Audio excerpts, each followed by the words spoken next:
How you doing? This is Sean McVeigh with Sean's Outdoor Adventures. In this video, I am going to go over the parameters I am using this year for the compound bow reviews, and I'm going to use some video clips from on site when I first started filming these reviews.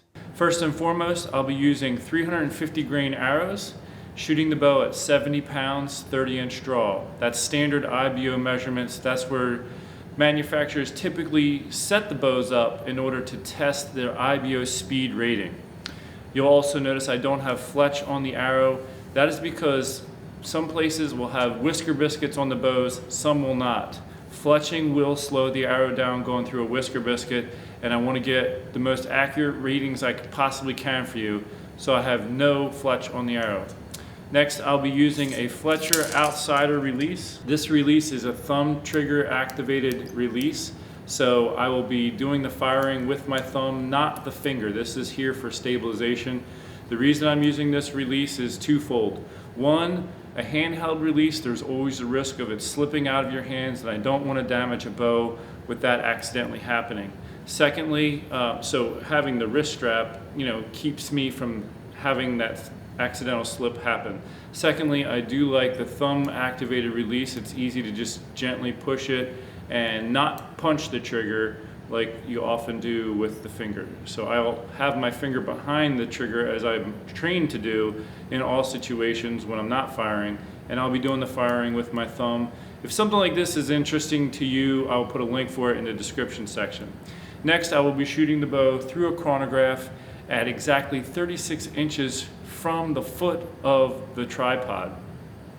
I do that to make sure I'm consistent at every place I do compound bow reviews. I'm also using my own portable draw board to check the draw length and draw weight of every single bow to just try to make sure we're consistent. I will also be checking cam timing to make sure the bows are in time to be as fair to that bow as possible so that it's shooting at its optimal performance. I'm also going to be making draw cycle curves this year, so I'll be mapping out what the draw weight is at each inch of draw as we get back to 30 inches. Another thing I'll note for this year is my back wall ratings. So in the past, I've given a rating for how firm the back wall is. Sometimes when you reach full draw, it's a little bit mushy back there. Sometimes it's rock solid. So I'm going to break it down into 3 possible ratings. 1, rock solid. 2, firm. 3, soft. So if the back wall is spongy, that's soft. If it's pretty firm, but you can still move it a little bit, firm. And then rock solid, you can't move it at all. For how easy it comes off of the back wall, I'm going to use a number system. For 10, that means it's really hard to get it off of the back wall. For 8, that means it comes off, but not super easy. And 5 means it comes off somewhat easy. So that's going to be my rating system for this year. My goal is to be as objective as I possibly can just to provide data. I'm trying to keep opinion out for the most part when I'm collecting data.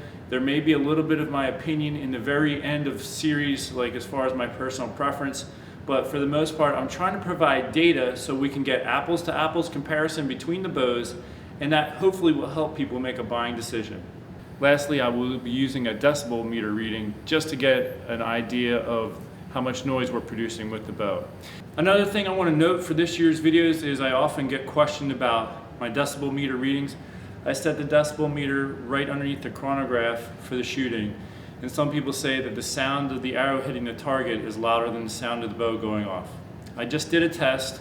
I set the chronograph up right behind the camera there, and I shot from over here.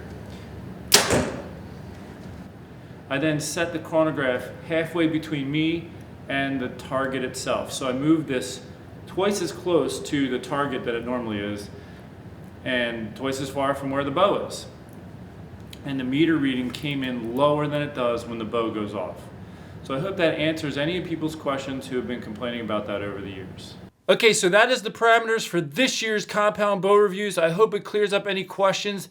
If anyone makes a comment asking about any of the sound things like I just covered at the end, I will just put a link to this video because maybe they haven't seen it. But I hope you will stay tuned for this year's compound bow reviews. I'm very excited to get going with them. So stay tuned. Until then, take care and God bless.